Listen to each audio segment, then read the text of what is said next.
Bayangkan kamu adalah seorang istri dari anggota polisi yang dihormati masyarakat. Hidupmu tampak sempurna. Sampai suatu hari, kamu menemukan satu pesan singkat di ponsel suamimu. Satu bukti kecil yang membuka kotak Pandora. Ia tidak memilih jalan konvensional, tidak menangis, tidak teriak-teriak. Ia menyusun rencana, langkah demi langkah, sampai akhirnya ia berdiri di depan publik dan menghancurkan segalanya. Inilah kisah tentang pengkhianatan, korupsi, dan balas dendam yang direncanakan dengan sempurna. Jika kamu suka cerita dengan plot twist tak terduga dan karakter utama yang cerdas, tonton sampai habis. Karena kamu nggak akan bisa tebak apa yang akan terjadi di bab berikutnya.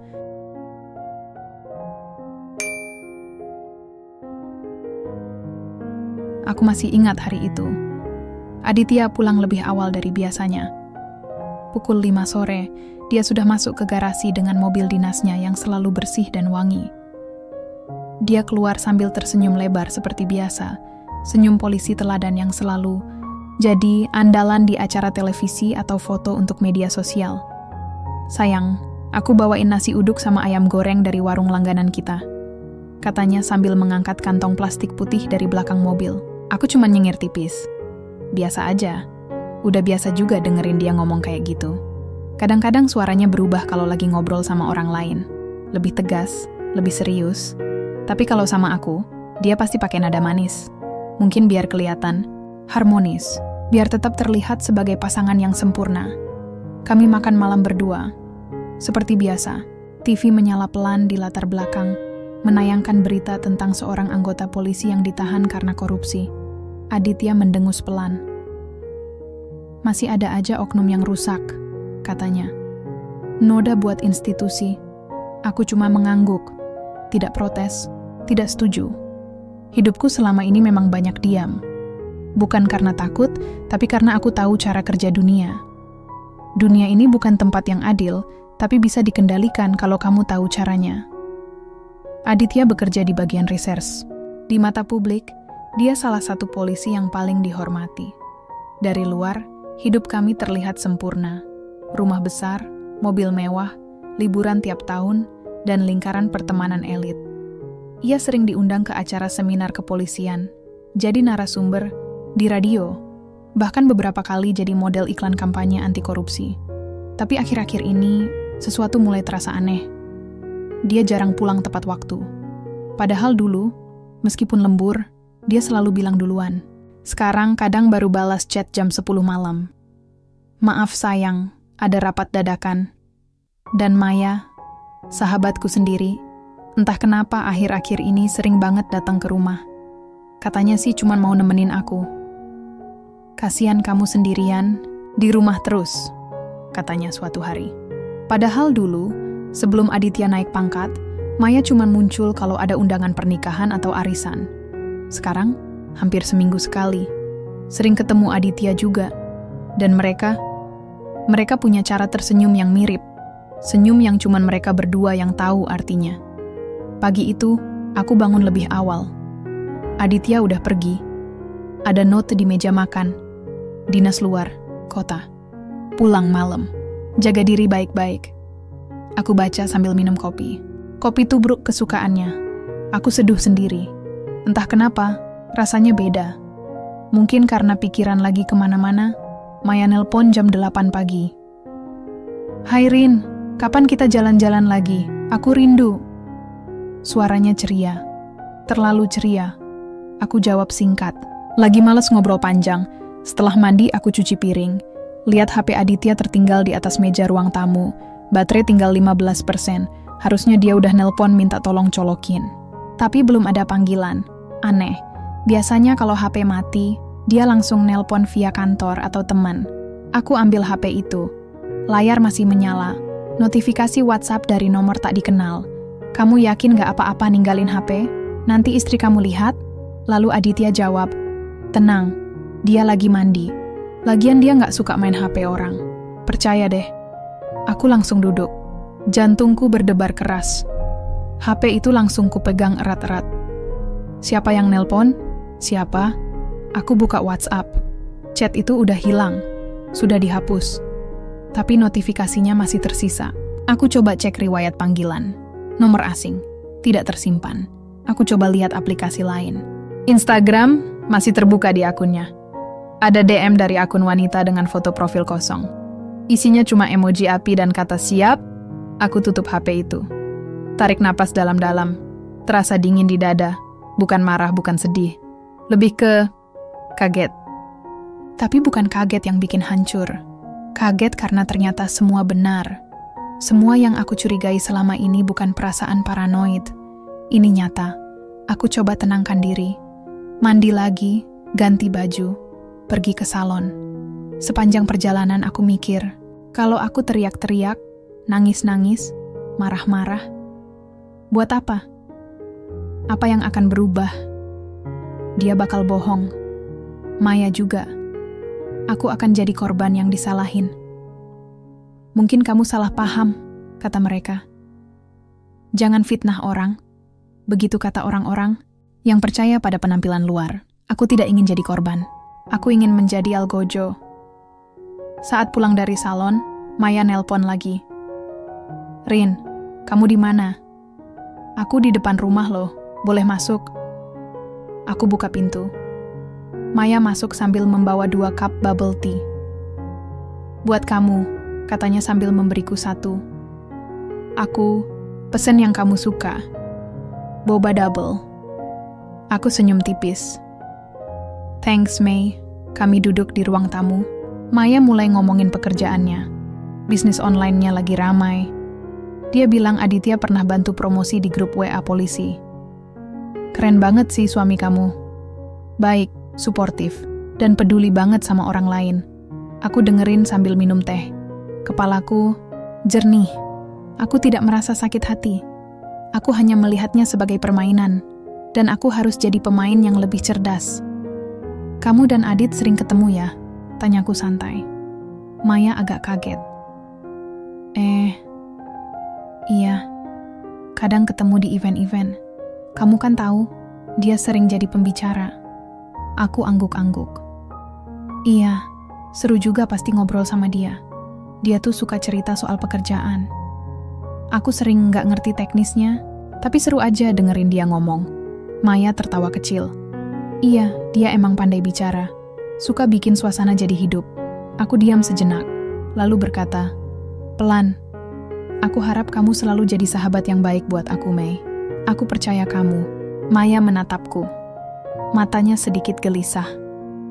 Tapi ia cepat-cepat menyembunyikannya dengan senyum. Tentu, Rin. Kamu sahabat terbaikku.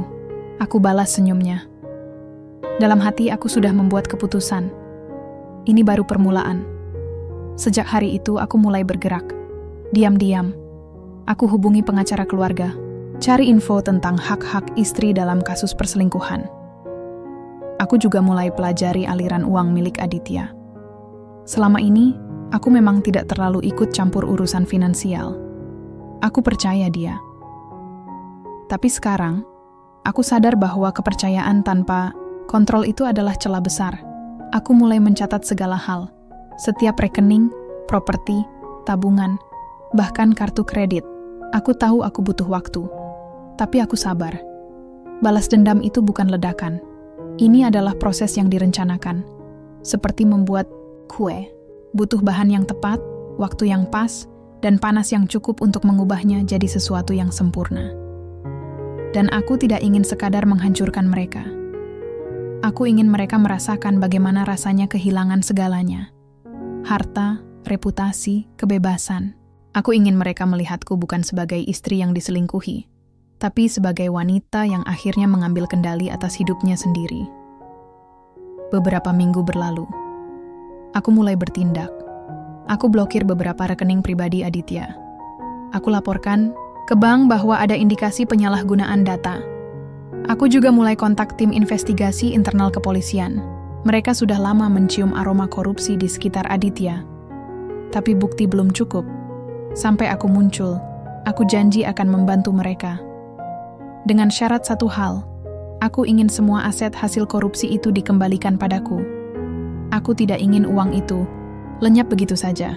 Aku ingin menggunakan uang itu untuk hidup baruku. Hidup tanpa mereka. Aku tidak marah. Aku tidak sedih. Aku hanya muak. Selama ini, aku dipandang sebagai istri yang lemah. Wanita yang cantik, tapi tidak punya otak. Orang-orang mengira aku cuma hidup dari nama suami. Tapi mereka tidak tahu bahwa aku punya rencana. Bahwa aku sudah memperhitungkan setiap gerakan. Aku bukan korban. Aku adalah aktor utama dalam cerita ini. Dan bab pertama dari rencanaku baru saja dimulai. Aku selalu percaya, kalau kamu ingin tahu kebenaran, jangan langsung teriak-teriak. Jangan marah-marah di depan umum. Jangan menangis di pojokan. Kamu harus diam dulu. Perhatikan. Catat. Simpan. Dan itulah yang aku lakukan. Setelah kejadian dengan HP Aditya dan percakapan dengan Maya, aku mulai lebih teliti. Aku tidak berubah sikap. Masih ramah. Masih tersenyum. Masih memasak kalau dia pulang malam. Tapi di balik itu semua, aku sedang mengumpulkan potongan-potongan puzzle. Pertama, aku periksa riwayat belanja kartu kredit Aditya. Untungnya, kami masih satu rekening keluarga. Jadi setiap transaksi masuk ke notifikasi emailku juga. Ada beberapa transaksi mencurigakan. Hotel di luar kota tanpa pemberitahuan. Restoran mewah yang biasanya ia hindari karena tidak pas untuk citra polisi. Dan pembelian bunga dari toko online. Dikirim ke alamat yang bukan rumah kami. Aku simpan screenshotnya. Semua. Aku buka folder khusus di laptopku. Beri nama. Kerjaan suami. Bukan untuk iseng atau ngejek. Itu adalah dokumentasi awal. Bukti yang bisa digunakan nanti. Sore itu, Maya datang lagi ke rumah. Seperti biasa, dia membawa camilan dan cerita-cerita lucu. Katanya, dia baru aja selesai urus bisnisnya. Banyak banget kerjaannya, katanya sambil menyeruput teh manis hangat. Aku cuma angguk-angguk. Kamu pasti capek ya? Iya juga sih. Tapi untung ada orang yang bantu-bantu aku. Orang? Siapa? Tanyaku santai, seperti hanya sekadar obrolan biasa. Maya agak ragu menjawab. Adit, dia baik banget. Sering bantu promosi bisnisku di grup WA teman-temannya. Bahkan kadang ikutan ngasih ide pemasaran. Aku pura-pura kaget. Oh, serius? Kok dia nggak pernah bilang ke aku? Maya tertawa kecil. Mungkin dia mikir kamu nggak tertarik. Lagian dia bilang kamu suka sibuk sama hobi kamu sendiri. Aku senyum tipis. Iya juga sih. Tapi tetap aja, seharusnya dia bilang ke aku kalau bantu bisnis sahabatku. Maya langsung menyadari nada bicaraku agak berbeda. Ia buru-buru melanjutkan. Tapi aku udah bilang kok ke dia, nggak usah repot-repot bantu aku. Tapi dia maksa. Katanya, aku pengen lihat kamu sukses. Aku dengarkan semuanya. Diam-diam, aku catat dalam pikiran. Kalimat, aku pengen lihat kamu sukses itu terdengar biasa. Tapi bagi orang sepertiku yang sedang mencari celah, kata-kata itu punya makna lain. Beberapa hari setelah percakapan itu, aku dapat ide. Aku hubungi seorang mantan teman kuliah yang sekarang kerja di bank. Dia salah satu staf analisis data. Aku minta tolong untuk cek beberapa akun atas nama orang ketiga. Nama-nama yang sempat muncul di transaksi kartu kredit Aditya. Salah satunya adalah sebuah rekening atas nama CV Prima Mandiri. Aku belum pernah dengar sebelumnya. Teman itu janji akan bantu. Dan seminggu kemudian, dia kirim hasilnya via email, isinya membuatku geleng-geleng kepala. Rekening itu ternyata aktif sejak 2 tahun lalu. Transaksinya besar-besaran. Transfer masuk dari perusahaan kontraktor, pengembang properti, bahkan beberapa kali dari oknum aparat. Uangnya selalu dicairkan dalam jumlah besar. Alasannya? Biaya promosi atau biaya administrasi. Aku tahu ini bukan bisnis biasa. Ini modus korupsi. Yang lebih bikin darahku mendidih, uang-uang itu sering ditransfer ke rekening atas nama Maya. Aku duduk diam di ruang kerjaku, menatap layar laptop. Menahan napas, aku tidak menangis, tidak teriak, hanya berpikir, ini bukan cuman soal perselingkuhan. Ini soal uang rakyat. Dan mereka berdua terlibat di dalamnya. Hari itu, Aditya pulang larut. Jam 10 malam. Biasanya dia pulang jam 8. Ia tampak lelah, tapi mencoba tersenyum begitu membuka pintu. Sayang, maaf, ya telat. Ada operasi dadakan, katanya sambil melempar jaket dinasnya ke kursi. Aku sedang menonton TV. Aku matikan remote, lalu berdiri. Operasi apa? Dia agak kaget. Iya, ada kasus pencurian motor. Mereka butuh tim penyelidikan tambahan. Aku duduk di sofa. Kayaknya kamu sering banget dioperasikan belakangan ini, ya? Dia tersenyum, tapi matanya tidak ikut tersenyum. Itu tugas negara, Rin. Aku angguk-angguk. Iya, aku tahu. Cuman, kamu yakin semua operasi itu benar-benar operasi? Aditya berhenti melepas sepatu. Maksud kamu? Aku tatap matanya. Aku cuma heran kok kamu bisa bantu bisnis Maya tanpa bilang ke aku. Padahal kamu tahu aku sahabatnya. Kenapa kamu nggak ajak aku diskusi dulu? Aku kan bisa bantu juga. Wajahnya langsung berubah. Ia coba menutupinya dengan senyum, tapi aku tahu. Dia kaget. Dia panik. Itu... Aku pikir kamu nggak tertarik aja. Lagian, itu cuma bantuan kecil. Promosi doang. Aku tersenyum tipis. Promosi? Serius? Terus kenapa ada transfer dari CV Prima Mandiri ke rekening Maya? Matanya langsung membelalak. Sekilas, aku melihat ketakutan di situ. Aku lanjutkan, tenang. Aku bukan orang bodoh, Adit. Aku bisa baca, aku bisa hitung, aku bisa cari tahu. Aku cuma bertanya, sampai kapan kamu mau bohongin aku? Dia diam. Tidak bisa berkata-kata. Aku bangkit dari sofa. Aku nggak marah. Aku cuma ingin kamu tahu. Aku tahu semua. Aku sudah tahu sejak lama. Aku cuma belum tahu kapan waktu yang tepat buat bicara. Aku tinggalkan dia sendirian di ruang tamu.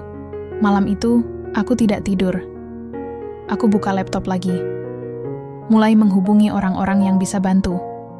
Termasuk penyelidik dari Propam yang pernah kontak aku beberapa bulan lalu. Waktu itu, aku tolak. Aku bilang, saya belum siap. Tapi sekarang, aku kirim pesan singkat, saya siap. Saya punya informasi penting tentang salah satu anggota kalian, termasuk bukti. Balasannya cepat. Kapan kita bisa bertemu? Aku jawab, besok. Pukul 10 pagi. Di kafe dekat kantor Propam. Aku tutup laptop, tarik napas panjang. Lalu berbisik pelan. Selamat datang di babak kedua, sayang. Aku bangun pagi itu dengan kepala yang jernih. Tidak ada rasa takut, tidak ada keraguan. Hanya satu pikiran, ini adalah awal dari akhir mereka. Aku siapkan diri seperti biasa. Mandi, ganti baju, dan minum kopi di meja makan sambil membaca koran online. Judul hari ini menyebalkan. Oknum polisi diduga terlibat korupsi proyek infrastruktur. Aku tersenyum kecil. Belum tahu apa yang akan terjadi hari ini. Belum tahu bahwa dalam waktu beberapa jam, aku akan mulai menyeret nama besar suamiku sendiri ke lumpur. Aditya masih tidur di kamar. Aku biarkan dia. Setelah semalam aku berbicara dengannya dengan nada yang cukup membuatnya panik. Rasanya wajar kalau dia baru bisa tidur larut. Aku yakin dia pasti bolak-balik mikirin apa maksud ucapanku tadi malam. Aku sudah tahu semua. Tapi aku nggak peduli. Aku bukan lagi istri yang pasif. Aku bukan lagi wanita yang cuma diam melihat suaminya pergi entah kemana. Aku adalah pemain utama sekarang. Pukul 9:15, aku keluar rumah. Cuaca, pagi agak mendung, tapi angin cukup kencang untuk membuat jaketku berkibar sedikit saat aku masuk ke mobil. Aku memilih mobil pribadiku, bukan mobil dinas Aditya atau SUV mewah kami. Ini adalah langkah hati-hati. Aku tidak ingin ada yang mencatat kehadiranku hari ini. Kafe tempat pertemuan berada di dekat kantor Propam. Tempatnya sepi pagi-pagi. Hanya Kuon. Ada beberapa orang yang nampak seperti pegawai kantoran, sibuk dengan laptop mereka. Aku memesan kopi hitam tanpa gula, lalu duduk di pojok yang jauh dari pintu masuk. 5 menit kemudian, dia datang. Kombes Arya, penyelidik senior dari Divisi Profesi dan Pengamanan, Propam, Polri. Pria setengah baya dengan postur tegap dan tatapan tajam. Ia mengenakan jaket kulit gelap dan celana jeans. Tidak seperti polisi pada umumnya. Lebih mirip intelijen. Ia duduk di hadapanku. "Terima kasih sudah datang, Bu Rina." Aku angguk. "Saya yang minta ketemu. Jadi saya harusnya yang berterima kasih." Dia tersenyum tipis. "Jadi, kamu punya informasi tentang suami kamu?" Aku tarik napas. "Bukan hanya informasi. Saya punya bukti. Bukti yang bisa menjatuhkan dia dan juga partner bisnis gelapnya." Kombes Arya langsung serius. "Partner bisnis? Kamu tahu siapa?" Aku angguk pelan. "Maya, sahabat saya sendiri." Wajahnya berubah. Agak kaget, tapi ia coba sembunyikan. "Maya? Dari CV Prima Mandiri?" Aku tersenyum kecil. "Anda juga udah tahu?" Dia menghela napas. "Kami memang sedang mengincar jaringan itu. Sudah beberapa bulan. Tapi kami kesulitan karena selalu ada yang tutupi. Termasuk salah satunya, mungkin suami Anda." Aku diam sejenak. Lalu berkata pelan, "Kalau begitu, saya bisa bantu. Saya punya data transaksi keuangan, rekaman percakapan, bahkan foto-foto yang bisa jadi bukti kuat." Arya memperhatikanku dengan seksama. "Kamu yakin mau ambil langkah ini? Ini bukan hal kecil. Kalau kamu bicara, kamu akan jadi bagian dari investigasi resmi, dan kamu harus siap untuk bersaksi di pengadilan." Aku menatap matanya. Saya tidak hanya siap, saya sudah menunggu. Saya tidak ingin jadi istri yang diselingkuhi, lalu menangis sambil memohon suaminya kembali. Saya ingin mereka merasakan betapa hancurnya seseorang yang dipermalukan di depan publik. Saya ingin mereka kehilangan segalanya, harta, reputasi, bahkan kebebasan. Kombes Arya tidak berkata apa-apa selama beberapa detik. Lalu ia mengangguk. "Kalau begitu kita mulai dari mana?" 2 jam berikutnya, aku habiskan untuk memberinya informasi. Aku tunjukkan folder digital yang sudah aku persiapkan. Semua lengkap. Rekening tujuan transfer, daftar kontraktor yang bekerja sama dengan CV Prima Mandiri, nama-nama oknum aparat yang terlibat, termasuk beberapa screenshot percakapan WhatsApp antara Aditya dan Maya. "Ini sangat membantu," katanya. "Tapi kita butuh sesuatu yang lebih sensitif. Rekaman suara langsung dari mereka, atau dokumen internal dari instansi mereka. Bisa bantu?" Aku tersenyum. "Saya sudah siapkan cara untuk itu." Aku ceritakan rencanaku. Aku akan memancing Aditya dan Maya untuk melakukan percakapan penting di tempat yang bisa aku rekam. Aku juga akan menyusup ke komputer kantor Aditya untuk mengambil dokumen-dokumen rahasia. Tapi aku butuh alat penyadap dan bantuan IT untuk mengunduh data tersebut secara diam-diam. Kombes Arya tampak terkejut dengan detail rencanaku. "Kamu benar-benar sudah siap ya?" Aku angguk. "Saya nggak akan main-main. Saya sudah kehilangan rasa hormat pada suami saya. Sekarang, saya hanya ingin mengembalikan semua milik saya, termasuk harga diri saya." Setelah pertemuan itu, aku pulang ke rumah. Aditya belum bangun. Aku masuk dengan tenang, menyalakan laptop, membuka file-file lain yang masih belum sempat aku teliti. Di tengah pencarian, aku menemukan sesuatu yang mengejutkan. Sebuah dokumen Word yang tersimpan di cloud drive Aditya. Isinya adalah laporan proyek infrastruktur dengan jumlah anggaran fantastis, lebih dari 50 miliar. Di bagian akhir, tertulis nama. CV Prima Mandiri sebagai mitra strategis. Aku simpan dokumen itu. Lalu aku kirim ke email Kombes Arya. Beberapa menit kemudian, HP-ku bergetar. Pesan darinya. "Ini bisa jadi senjata ampuh. Terima kasih. Kamu hebat, Bu Rina." Aku balas singkat. "Belum apa-apa. Ini baru permulaan." Malam itu, Aditya pulang dengan ekspresi aneh. Ia terlihat gelisah. Matanya tidak fokus. Dia langsung masuk kamar tanpa menyapaku. Aku pura-pura cuek. Aku lanjutkan menonton TV. Seperti biasa. Seperti tidak ada yang terjadi. Tapi dalam hati, aku tahu. Dia sedang panik. Mungkin dia dapat info dari Maya kalau sesuatu sedang terjadi. Mungkin dia curiga aku sedang mengendus-endus sesuatu. Tapi sayangnya, dia terlambat menyadarinya. Aku sudah bergerak duluan. Beberapa hari berlalu. Aku mulai memancing mereka. Aku ajak Maya jalan-jalan. Aku bilang aku butuh teman ngobrol. Dia setuju. Kami pergi ke sebuah kafe di pusat kota. Aku bawa ponselku dalam posisi merekam suara. Aku letakkan di tas, dekat sekali dengan meja. Di tengah obrolan, aku lemparkan iseng sebuah pertanyaan. Kayaknya bisnismu lagi lancar ya, Mei? Suara-suara dari Adit juga ikut bantu promosi kamu ya?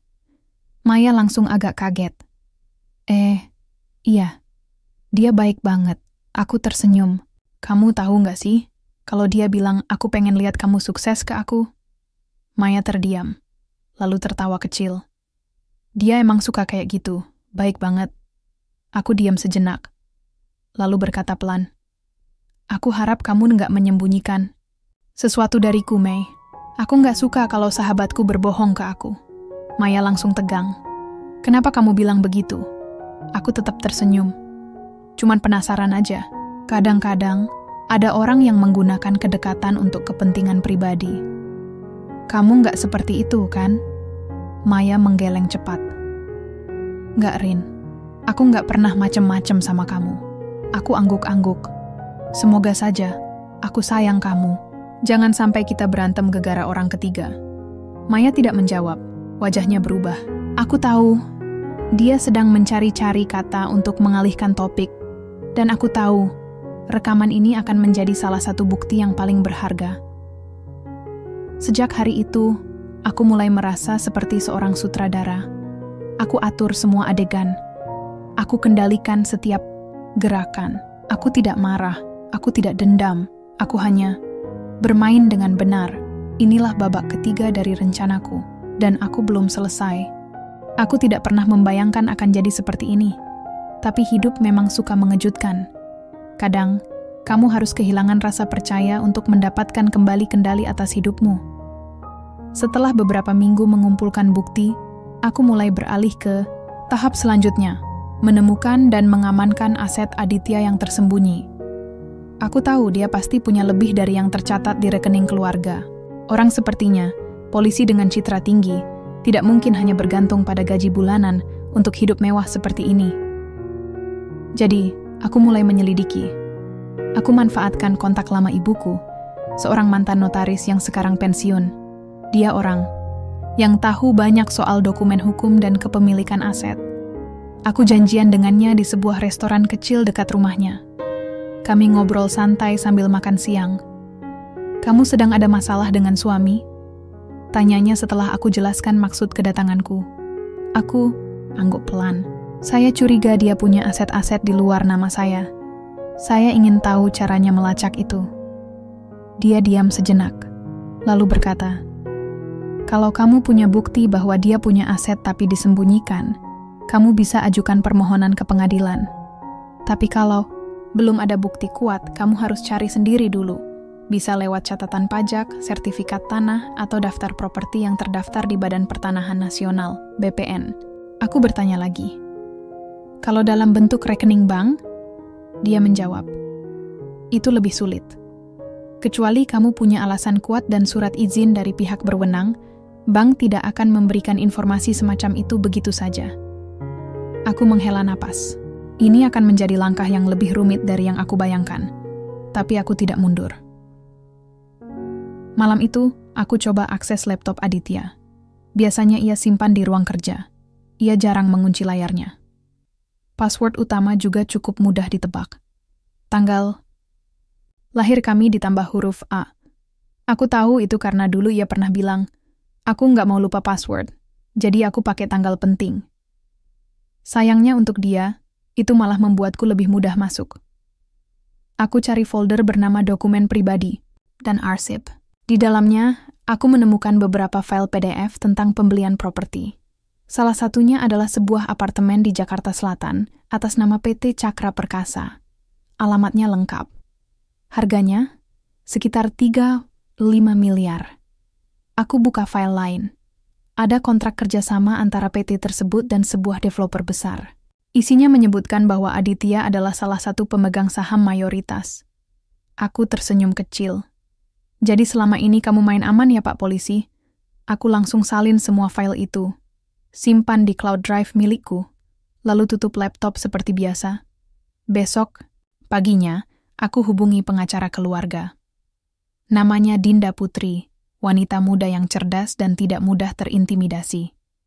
Ia sudah kenal baik dengan keluargaku sejak aku masih kuliah. Aku ceritakan semua yang aku temukan. Ia mendengarkan dengan serius.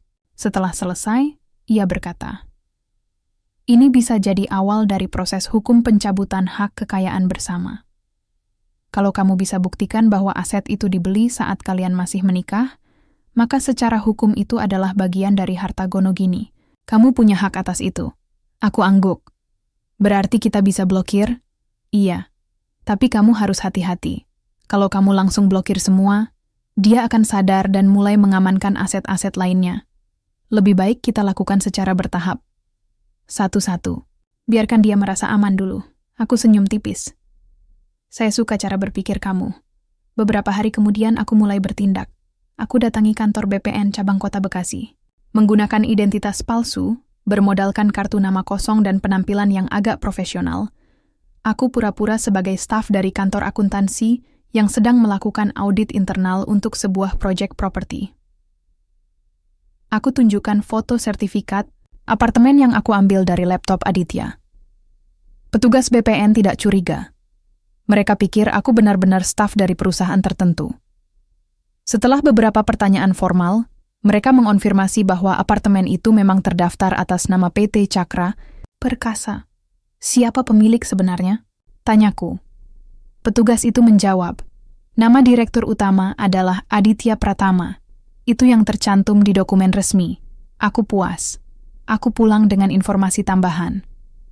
Langkah selanjutnya, memblokir rekening-rekening yang terkait dengan PT itu.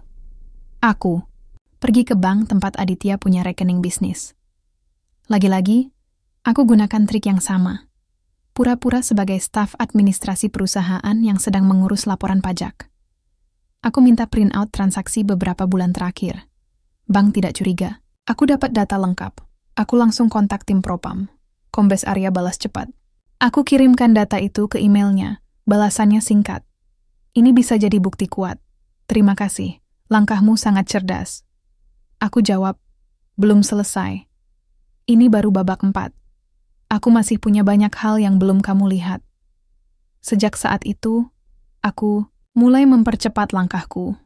Aku blokir beberapa rekening bisnis Aditya secara diam-diam.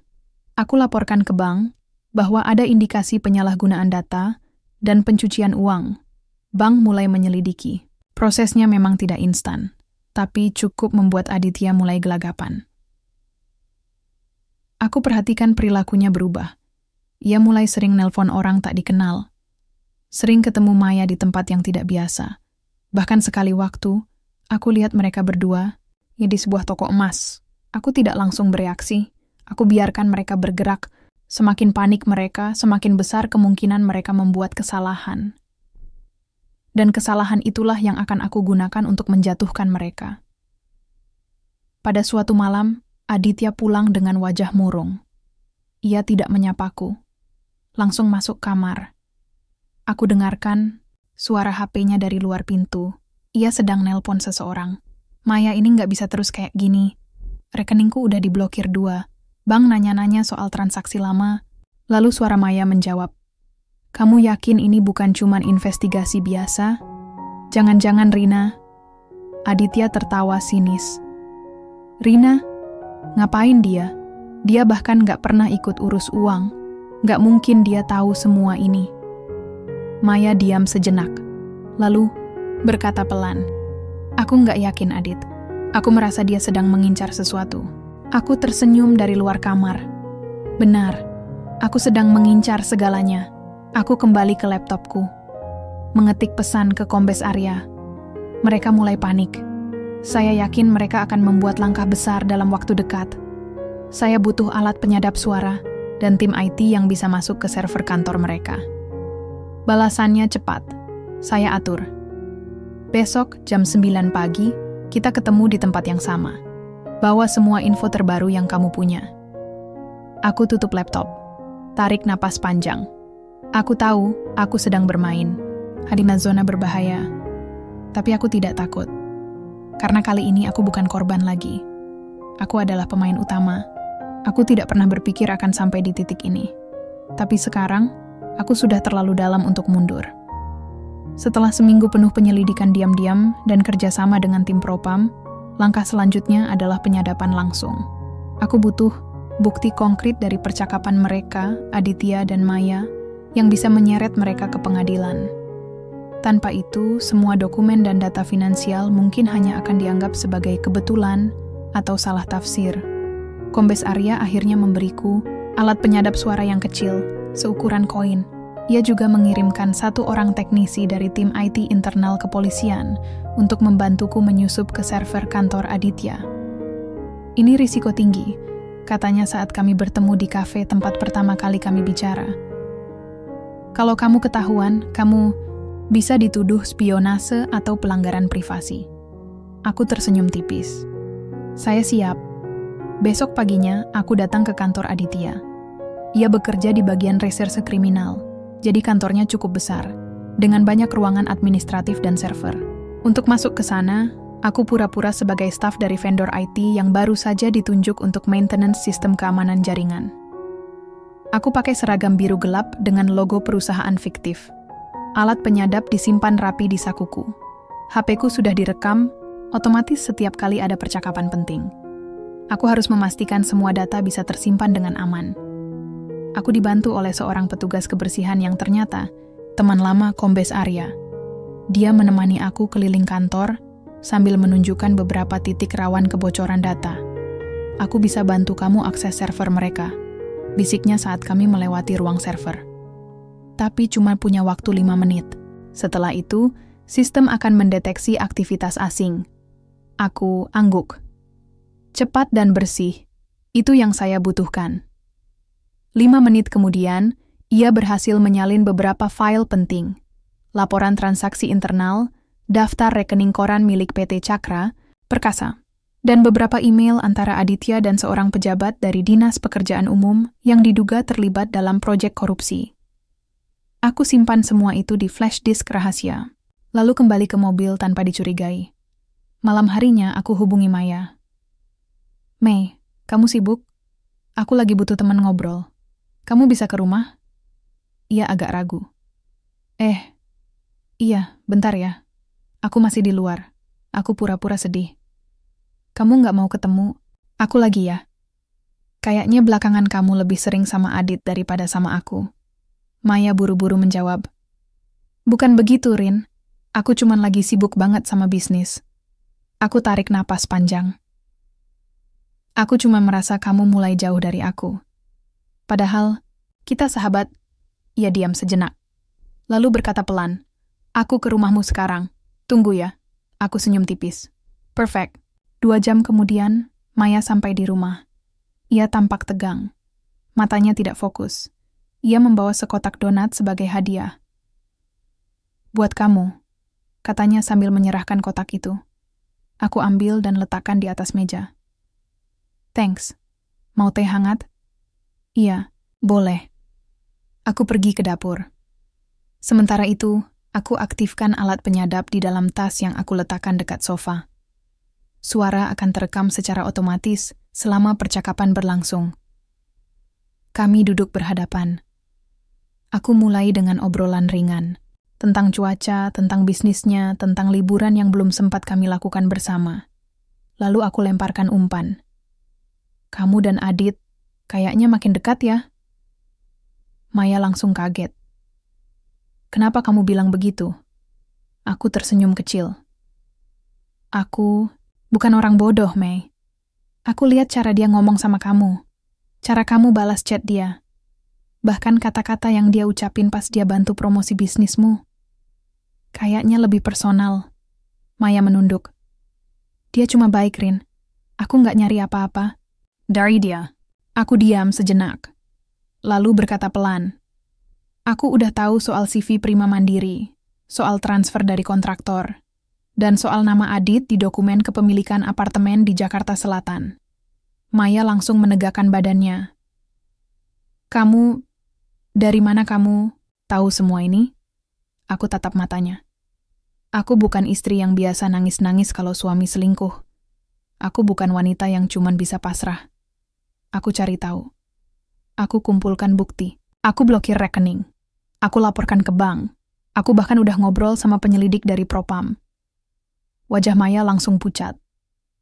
Rin, tolong. Aku lanjutkan. Tenang, tapi tegas. Aku nggak marah. Aku cuma ingin kamu tahu. Aku bukan musuh yang bisa kamu remehkan. Aku bisa bikin hidup kamu hancur dalam sekejap. Jadi, kalau kamu sayang dirimu sendiri, kamu harus mulai jujur padaku. Semua. Maya meneteskan air mata. Aku nggak bisa. Aku angkat alat penyadap dari tas dan letakkan di meja. Aku sudah merekam semuanya, termasuk pengakuanmu hari ini.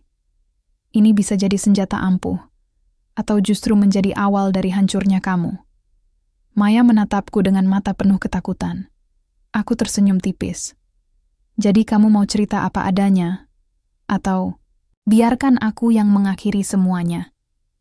Esok pagi, aku kirim rekaman itu ke Kombes Arya. Ia langsung merespons dengan cepat. Ini sangat kuat. Terima kasih, Bu Rina. Ini bisa jadi salah satu bukti utama di sidang nanti. Aku jawab, belum selesai. Masih ada banyak hal yang belum kamu lihat. Aku tahu, aku sedang bermain di zona yang semakin berbahaya. Tapi aku tidak takut. Aku malah semakin yakin. Karena sekarang, mereka mulai merasa terancam. Dan itulah saatnya mereka membuat kesalahan. Aku tidak pernah menyangka akan sampai di titik ini. Tapi sekarang, aku sudah berdiri di ambang kehancuran mereka. Bukan lagi sebagai istri yang diselingkuhi atau sahabat yang dikhianati, tapi sebagai wanita yang mengambil alih kendali. Hari itu adalah hari keluarga besar kami berkumpul. Aditya punya acara internal di lingkungan kepolisian, dan keluarga besar juga diundang. Acara digelar di sebuah ballroom hotel mewah. Semua anggota keluarga polisi hadir, istri, anak-anak, orang tua, bahkan beberapa saudara jauh. Maya datang bersama pacarnya. Mereka pura-pura mesra, tapi dari caranya melihat ke arah Aditya, aku tahu itu cuma sandiwara. Aditya sendiri tampak tegang. Ia terus mencuri pandang ke arah Maya. Dan setiap kali matanya bertemu denganku, ia langsung mengalihkan pandangan. Aku tersenyum dalam hati. Kamu mulai merasa ya? Mulai takut? Malam itu, semua orang berkumpul di meja makan utama. Kami duduk, berjejer. Aku di samping Aditya, Maya di seberang. Suasana ramai dengan obrolan ringan dan tawa sesekali. Aku memilih untuk diam, menikmati hidangan, membiarkan suasana terasa normal. Tapi di balik ketenangan itu, aku sedang membangun tekanan. Sampai akhirnya, saat dessert dihidangkan, Maya membuat kesalahan.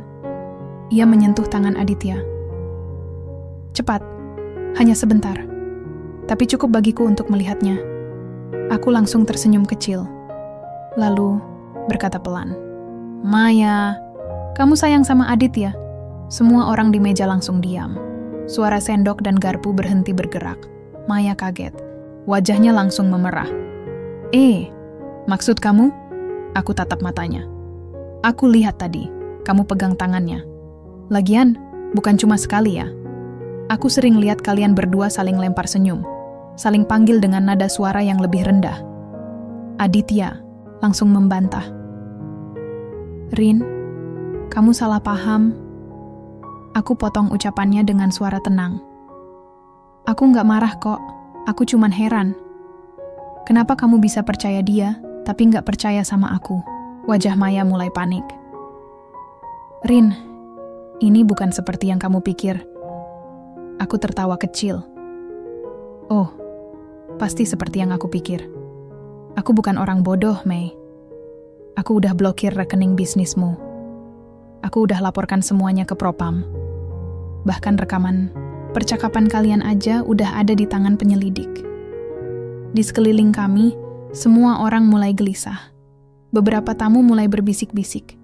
Orang tua Aditya langsung menatap kami dengan ekspresi kaget. Aditya bangkit dari kursi. Rina, kamu ngomong. Apa sih? Ini tempat umum. Aku tetap duduk. Tenang. Santai. Seperti sedang ngobrol biasa. Aku hanya mau bilang satu hal. Kataku pelan. Aku nggak akan bikin drama di sini. Aku nggak akan nangis-nangis atau teriak-teriak. Tapi aku ingin kamu tahu, Adit, bahwa aku bukan istri yang bisa kamu bohongi selamanya. Aku tahu semua. Aku simpan semua. Dan aku tinggal pencet tombol kirim. Aku angkat HP-ku, menunjukkan email yang sudah tersedia. Siap dikirim ke tim investigasi Propam. Aditya langsung panik. Jangan, Rin. Aku lanjutkan. Dan kamu, Maya, kamu juga harus tahu. Aku bukan sahabat yang bisa kamu tipu. Aku udah lapor ke bank soal transfer ilegalmu. Aku juga kasih data ke pengacara keluargaku. Harta kamu bakal dibekukan. Termasuk apartemen yang kamu beli dari hasil korupsi itu. Maya langsung menangis. Rin, tolong. Aku diam sejenak. Lalu berkata pelan. Aku nggak dendam. Aku cuma mau kalian tahu. Aku bukan korban. Aku adalah pemain utama. Aku berdiri. Tarik napas panjang. Lalu berkata pada semua orang di meja. Aku minta maaf kalau tadi ganggu suasana. Tapi aku cuma mau klarifikasi satu hal. Supaya tidak ada lagi rahasia di antara kita. Lalu aku pergi. Tanpa menoleh ke belakang. Dari luar ballroom, aku hubungi Kombes Arya. Ini waktunya. Kirim semua bukti ke divisi Propam. Tapi jangan langsung publikasi. Biarkan mereka merasakan rasa takutnya dulu. Balasannya cepat. Siap. Ini akan jadi gempa besar. Aku jawab. Biar mereka merasakan betapa hancurnya dipermalukan di depan banyak orang. Setelah keluar dari hotel, aku naik taksi pulang. Di tengah perjalanan, aku menerima pesan dari Aditya. Rin, aku minta maaf. Aku janji aku akan jelaskan semuanya. Tolong jangan hancurkan karirku. Aku baca sekilas, lalu hapus. Aku tahu, ini baru permulaan, tapi aku juga tahu pergeseran kuasa sudah terjadi. Aku bukan lagi istri yang pasif, aku adalah wanita yang mengendalikan segalanya. Aku tidak pernah merasa sedekat ini dengan kebenaran. Setelah malam di hotel, aku tahu semuanya akan berubah. Aditya dan Maya pasti panik, tapi aku tidak buru-buru. Aku biarkan mereka mencari cara untuk menyelamatkan diri. Karena itu justru membuat mereka semakin terlihat bersalah. Keesokan paginya, aku bangun dengan kepala jernih. HP-ku berdering. Ada pesan dari Kombes Arya. Mereka mulai gelagapan. Tim Propam sudah menerima beberapa laporan anonim tentang transaksi mencurigakan dari rekening milik PT Cakra Perkasa. Kamu benar. Mereka mulai takut. Aku baca sambil tersenyum, lalu jawab, biarkan mereka terus takut. Ini belum selesai. Pagi itu, aku pergi ke kantor pengacara Dinda Putri. Kami punya janji penting. Ia sudah menunggu di ruang kerjanya yang rapi. Di atas meja, ia letakkan beberapa dokumen. Aku udah susun surat permohonan pemblokiran aset, katanya. Termasuk apartemen, rekening bisnis, dan kendaraan atas nama PT Cakra Perkasa. Aku angguk. Berapa lama prosesnya? Dinda menjawab, kalau kamu bisa tunjukkan bukti bahwa semua itu dibeli saat kalian masih menikah dan menggunakan dana hasil korupsi, maka pengadilan bisa langsung mengabulkan. Aku tarik napas. Aku punya semua bukti itu, termasuk rekaman percakapan mereka. Ia melihatku dengan tatapan serius. Ini langkah besar, Rin. Setelah ini mereka nggak bisa balik lagi. Kalau kamu lanjutkan, kamu harus siap untuk menjadi bagian dari investigasi resmi. Bisa sampai sidang. Aku senyum tipis. Aku sudah siap dari awal. Dinda mengangguk. Kalau begitu, kita mulai hari ini juga. Sore harinya, aku pulang ke rumah. Aditya belum ada di sana. Biasanya kalau pulang, dia selalu membawa sesuatu. Makanan, bunga, atau kartu ucapan. Sekarang, nggak ada apa-apa. HP-ku bergetar. Pesan dari Maya. Rin, tolong aku. Aku ketakutan. Bank nanya-nanya soal rekeningku. Aku nggak bisa ambil uangku. Lagi, aku baca sekali, lalu jawab singkat. Itu cuma awal. Aku belum mulai yang sebenarnya. Tidak lama kemudian, HP-ku berdering.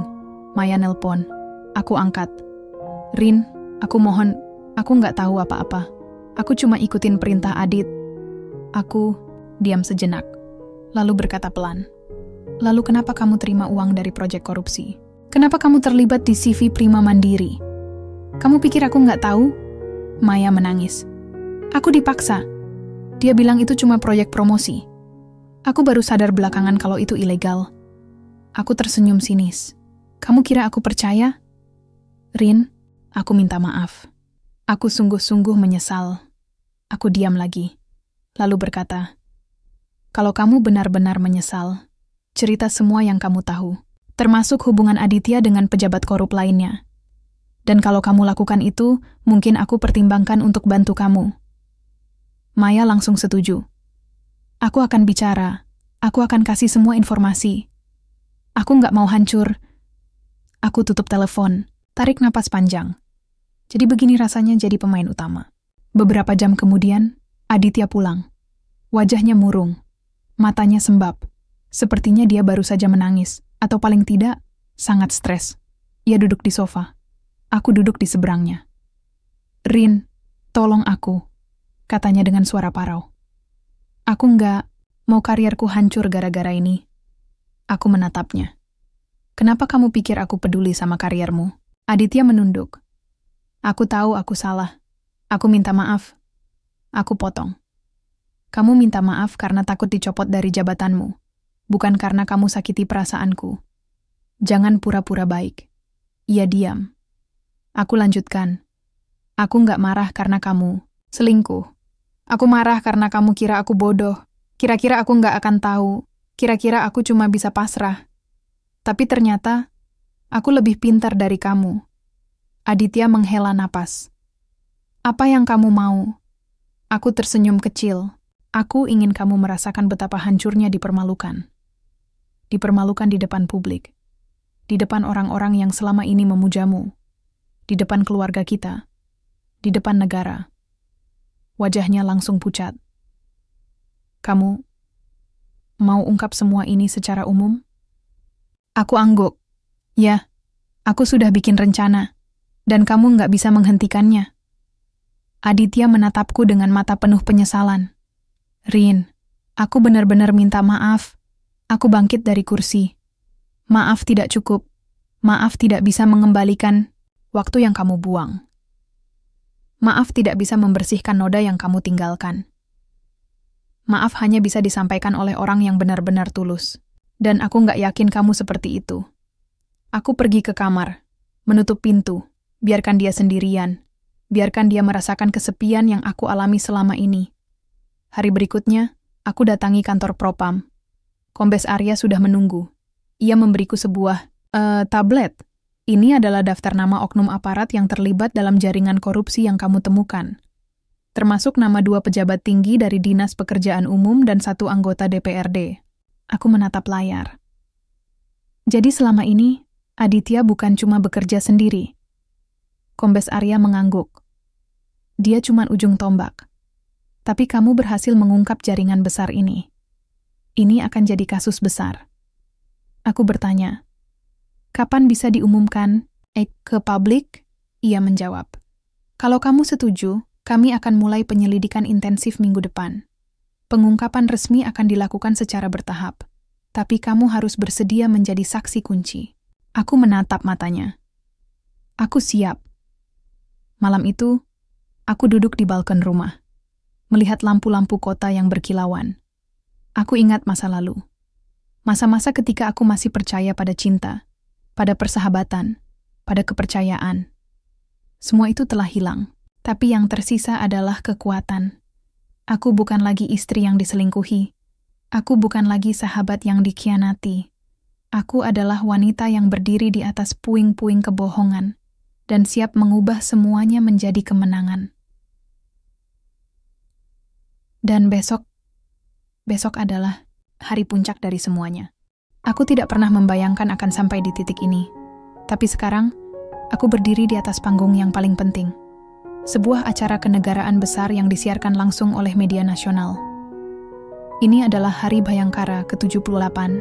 Dan seperti biasa, institusi kepolisian menggelar upacara besar yang dihadiri pejabat tinggi negara, tokoh masyarakat, dan tentu saja keluarga besar anggota polisi. Aditya duduk di barisan depan, sebagai salah satu perwira menengah dengan prestasi gemilang. Di sebelahnya, Maya hadir sebagai tamu undangan dari komunitas sosial yang sering bekerja sama dengan kepolisian. Mereka tampak tenang, tapi aku tahu, itu hanya topeng. Aku duduk di bagian belakang, bersama keluarga kecilku, ibu, adikku, dan beberapa kerabat dekat. Aku memakai baju sederhana, bukan gaun mewah, atau aksesori mencolok. Aku ingin terlihat seperti istri biasa yang datang mendukung suaminya. Padahal, aku sedang bersiap untuk menjatuhkan mereka secara publik. Acara berjalan lancar. Upacara selesai. Sambutan dari Kapolda, Menko Polhukam, hingga ucapan selamat dari Presiden. Setelah itu, ada sesi foto bersama dan penyerahan penghargaan kepada anggota polisi teladan, Chan Aditya, termasuk dalam daftar penerima penghargaan. Saat ia naik ke panggung, tepuk tangan riuh terdengar. Ia tersenyum lebar, berdiri tegak, menerima plakat emas dari petinggi kepolisian. Saat itulah aku berdiri. "Maaf, Bapak Kapolda," ucapku dengan suara cukup keras agar terdengar oleh orang-orang di sekitar panggung. "Boleh saya bicara sebentar?" Semua orang mulai menoleh. Beberapa wartawan langsung mengarahkan kameranya padaku. Aditya langsung panik. Maya juga. Kombes Arya memberiku izin dengan anggukan kecil dari kejauhan. Aku naik ke panggung, berdiri di sebelah Aditya. Wajahnya sudah pucat. Ia mencoba tersenyum, tapi matanya kosong. Aku tarik napas, lalu berkata dengan suara jelas, "Nama saya Rina Pratama. Saya istri dari Bapak Aditya Pratama, anggota polisi yang baru saja menerima penghargaan karena kontribusinya dalam menjaga ketertiban masyarakat." Aku diam sejenak, lalu lanjutkan. Tapi sayangnya, yang tidak banyak orang tahu, bahwa suami saya bukan hanya menjaga ketertiban di jalanan. Ia juga menjaga bisnis gelap yang melibatkan korupsi, pencucian uang, dan kolusi dengan oknum pejabat tinggi. Suara riuh pecah di antara hadirin. Beberapa orang mulai berbisik-bisik. Kamera langsung mengarah padaku. Aditya mencoba menyela. "Rin, kamu ngomong apa sih? Ini tempat umum." Aku tatap matanya. Tenang, dingin. Aku hanya ingin semua orang tahu. Aku punya bukti. Bukti transaksi dari rekening PT Cakra Perkasa yang ia gunakan untuk menerima dana ilegal. Bukti percakapan antara dia dan sahabat baikku, Maya Putri, yang ternyata bukan cuma selingkuhan, tapi partner dalam jaringan korupsi ini. Maya langsung mundur dari deretan tamu. Ia coba kabur, tapi petugas propam yang sudah standby langsung menghentikannya. Aku lanjutkan. Aku juga punya bukti hubungan mereka dengan 2 pejabat dinas pekerjaan umum dan 1 anggota DPRD. Uang rakyat mengalir ke rekening mereka. Dan semuanya bisa dibuktikan hari ini. Aku angkat tablet kecil. Layarnya menampilkan dokumen-dokumen resmi, rekaman suara, foto-foto, dan laporan investigasi internal yang sudah aku persiapkan bersama tim propam. Kombes Arya langsung naik ke panggung. Ia berbicara dengan suara tegas. Tim investigasi kami telah menerima informasi ini sejak beberapa minggu lalu. Setelah dilakukan penyelidikan intensif, kami dapat mengonfirmasi bahwa klaim Bu Rina benar adanya. Kami akan segera melakukan penahanan terhadap terduga pelaku dan membuka proses hukum lebih lanjut. Wartawan langsung ramai. Teriakan pertanyaan terdengar dari segala arah. "Bu Rina, apakah Anda sudah lama menyimpan bukti ini? Apakah Anda akan menjadi saksi dalam kasus ini? Bagaimana perasaan Anda setelah mengungkap hal ini secara publik?" Aku jawab satu persatu dengan suara tenang. Saya bukan korban. Saya bukan wanita yang menangis di pojokan rumah. Saya adalah istri yang cerdas. Saya adalah wanita yang tahu cara merencanakan balas dendam dengan sempurna. Saya tidak ingin hanya mereka dipermalukan. Saya ingin mereka kehilangan segalanya. Harta, reputasi, bahkan kebebasan.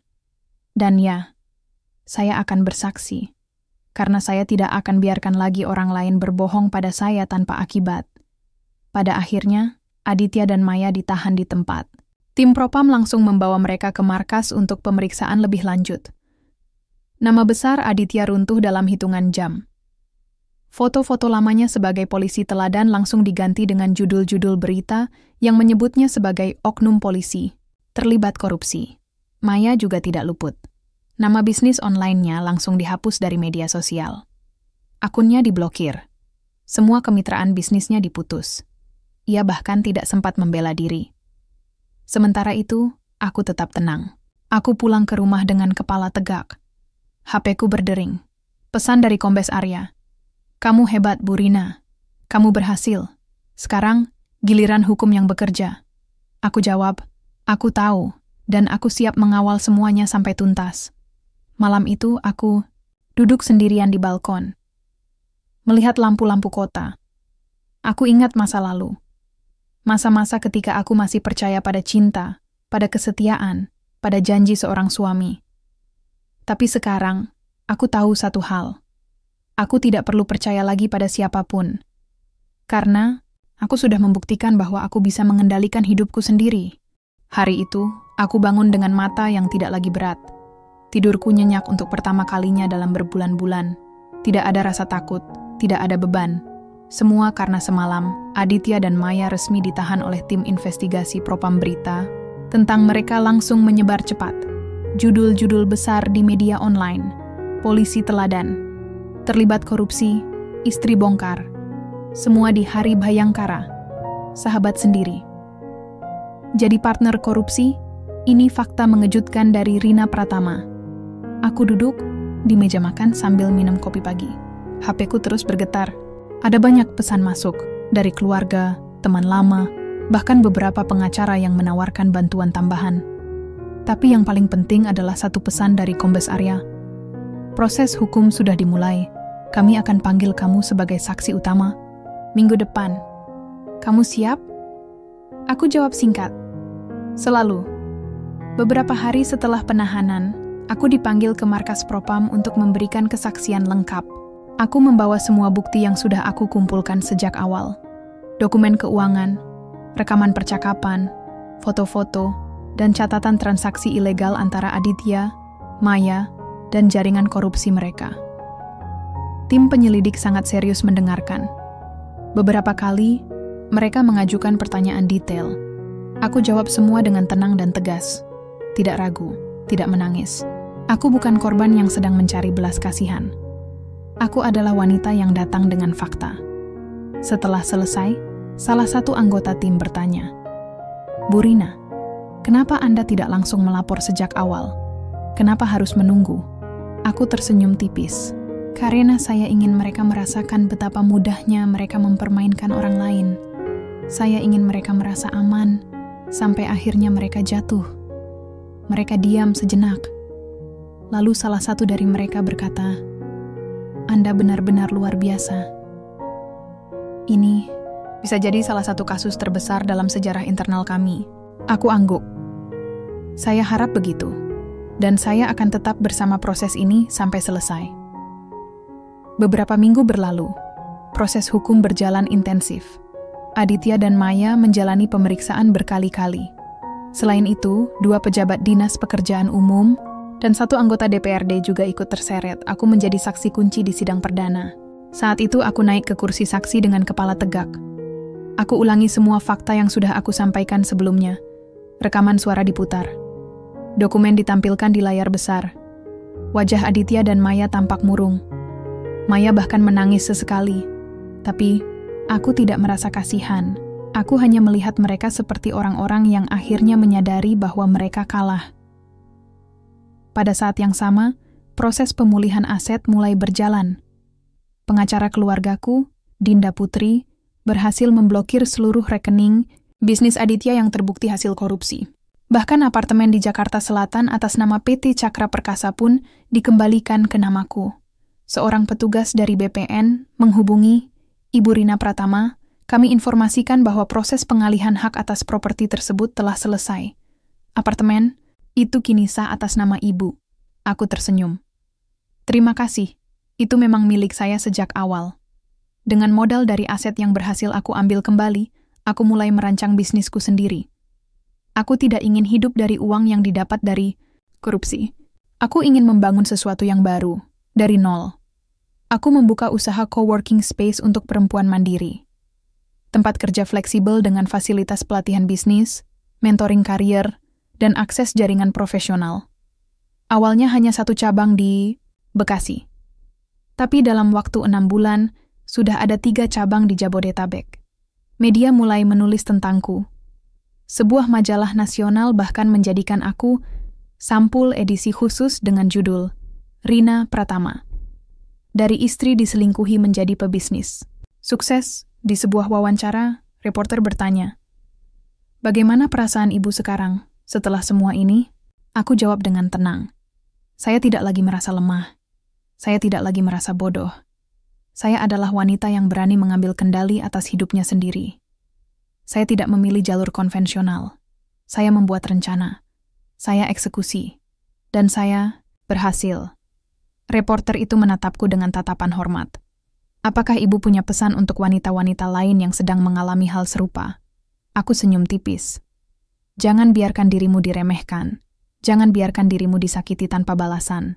Tapi jangan pula biarkan dendam mengendalikan hidupmu. Gunakan otakmu, susun rencana, dan tunjukkan pada dunia bahwa kamu bukan korban. Kamu adalah pemenang. Setiap malam aku masih ingat masa lalu. Tapi aku tidak lagi merasa sakit. Aku malah bersyukur. Karena jika bukan karena pengkhianatan itu, mungkin aku tidak akan pernah berubah. Aku tidak akan pernah menyadari potensi diriku. Aku bukan lagi istri yang diselingkuhi. Aku bukan lagi wanita yang pasif. Aku adalah wanita yang bangkit, lebih kuat dari sebelumnya. Dan ini baru permulaan dari hidup baruku. Aku tidak pernah membayangkan akan sampai di titik ini. Tapi sekarang, aku duduk di ruang kerjaku yang luas, dengan pemandangan kota Bekasi dari lantai 25 sebuah gedung perkantoran. Di luar sana, orang-orang berlalu lalang. Ada yang terburu-buru, ke kantor, ada yang santai menikmati pagi. Dan aku menyeruput kopi tubruk kesukaanku, melihat semuanya dari atas sini, dengan tenang dan percaya diri. Ini adalah hidup baruku. 3 tahun sudah berlalu sejak malam itu. Malam ketika aku berdiri di panggung besar dan menghancurkan 2 orang yang selama ini berpikir mereka bisa mempermainkanku, Aditya dan Maya akhirnya divonis bersalah dalam kasus korupsi dan pencucian uang. Mereka masing-masing mendapat hukuman 8 tahun penjara, ditambah denda besar dan pembekuan semua aset hasil kejahatan. Proses banding mereka ditolak. Sekarang, mereka menjalani masa tahanan di Lembaga Pemasyarakatan Sukamiskin, tempat para koruptor dan pelaku kejahatan elit menjalani hukumannya. Aku sempat mendengar kabar bahwa Maya menulis surat permintaan maaf kepada keluargaku. Tapi aku tidak merasa perlu membalasnya. Aku bukan lagi wanita yang butuh kata maaf untuk merasa lega. Aku sudah lebih dari itu. Sejak pemulihan aset selesai, aku mulai fokus pada bisnisku sendiri. Coworking space pertamaku menjadi awal dari sesuatu yang lebih besar. Dalam waktu 2 tahun, aku berhasil membuka 5 cabang di Jabodetabek. Bahkan, beberapa investor besar tertarik untuk bekerja sama. Aku juga menulis memoir tentang perjalanan hidupku. Bukan hanya soal perselingkuhan atau balas dendam, tapi tentang bagaimana seorang wanita biasa bisa bangkit dari pengkhianatan dan menciptakan hidup baru yang lebih baik. Bukuku menjadi bestseller. Judulnya, Dari Istri Diselingkuhi Menjadi Wanita yang Mengendalikan Takdirnya Sendiri. Di sebuah acara televisi nasional, aku diminta menjadi narasumber tentang isu korupsi dan pemberdayaan perempuan. Saat itu, pembawa acara bertanya, "Bu Rina, apa yang membuat ibu bisa bangkit seperti ini?" Aku jawab dengan tenang, "Saya tidak pernah percaya pada konsep korban. Saya percaya pada konsep pemenang. Orang boleh menyakiti kamu. Orang boleh mengkhianati kamu, tapi satu-satunya hal yang bisa benar-benar menghancurkan kamu adalah jika kamu menyerah." Penonton tepuk tangan. Beberapa wanita di studio bahkan meneteskan air mata. Pembawa acara tersenyum. "Apakah ibu punya pesan untuk wanita-wanita muda di luar sana?" Aku angguk. "Ya, Jangan biarkan dirimu diremehkan. Jangan biarkan dirimu dipermalukan. Gunakan otakmu. Pelajari cara kerja dunia, susun rencana, dan eksekusi. Kamu bukan korban. Kamu adalah arsitek hidupmu sendiri. Hidupku sekarang jauh dari kata biasa. Aku sering diundang sebagai pembicara di seminar-seminar bisnis dan kepemimpinan perempuan. Media menjuluki aku sebagai wanita yang bangkit dari abu pengkhianatan. Bahkan beberapa organisasi internasional mulai menghubungi untuk kolaborasi program pemberdayaan perempuan di Indonesia. Tapi meskipun kesuksesan sudah di tangan, aku tetap rendah hati. Aku tidak sombong. Aku tidak puas. Aku masih ingin lebih. Karena aku tahu, hidup itu seperti catur. Selalu ada langkah berikutnya. Malam itu, aku pulang ke rumahku yang nyaman. Rumah yang sekarang sepenuhnya atas namaku. Aku masak sendiri. Masakan rumahan sederhana. Nasi goreng telur dan mie goreng. Favoritku. Aku duduk di meja makan sambil menonton berita. Judul utamanya, eks-polisi korupsi masih jalani hukuman. Mantan istrinya kini jadi pebisnis sukses. Aku tersenyum tipis. Betul sekali. HP-ku bergetar. Pesan dari seorang teman lama. Rin, kamu udah lihat beritanya? Kamu hebat banget. Aku jawab, aku cuma melakukan apa yang harus dilakukan. Lalu aku tambahkan, dan aku belum selesai. Aku pergi ke balkon, melihat lampu-lampu kota yang berkilauan. Langit malam penuh bintang. Aku ingat masa lalu. Masa-masa ketika aku masih percaya pada janji seorang suami. Ketika aku masih percaya pada arti sahabat. Tapi aku tidak menyesal. Karena dari semua itu, aku belajar satu hal penting. Jangan pernah meremehkan wanita yang diam-diam menyusun rencana. Karena saat dia bicara, dunia akan berubah.